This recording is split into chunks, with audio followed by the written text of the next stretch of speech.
Terima kasih pemirsa, Anda masih bersama kami di Teras Petang. 3 kaca jendela lantai 2 kantor Lurah Sungguh Minasa, Kabupaten Goa pecah. Diduga sengaja dirusak oleh orang yang tak dikenal. Akibat pengrusakan ini, kaca jendela berhamburan di lantai. Polisi yang tiba di TKP langsung melakukan identifikasi. Kepolisian Polres Goa melakukan olah TKP pasca pengrusakan sejumlah kaca jendela kantor Lurah Sungguh Minasa. Pengrusakan yang dilakukan oleh orang tak dikenal diketahui oleh pihak kelurahan setelah seorang cleaning service yang hendak membersihkan melihat kerusakan ini dan langsung melaporkan. Aparat kepolisian Polres Goa yang tiba di lokasi usai menerima laporan langsung melakukan olah TKP.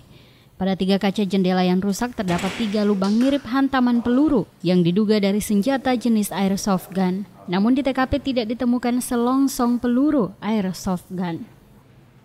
Tadi laporannya cleaning service tuh, bila dia datang jam 7 gitu Pak.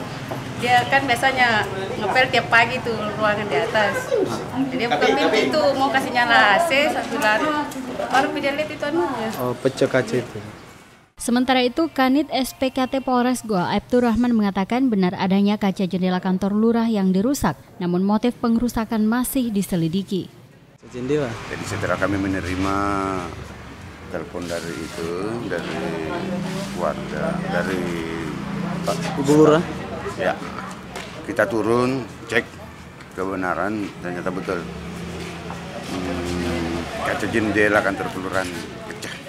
Kini kasus pengrusakan kantor kelurahan Sungguh Minasa ditangani pihak Polres Goa. Namun pihak kelurahan sendiri belum melakukan laporan secara resmi ke pihak kepolisian Polres Goa unit SPKT. Dari Kabupaten Goa, Alfian Sam, GoTV memberitakan.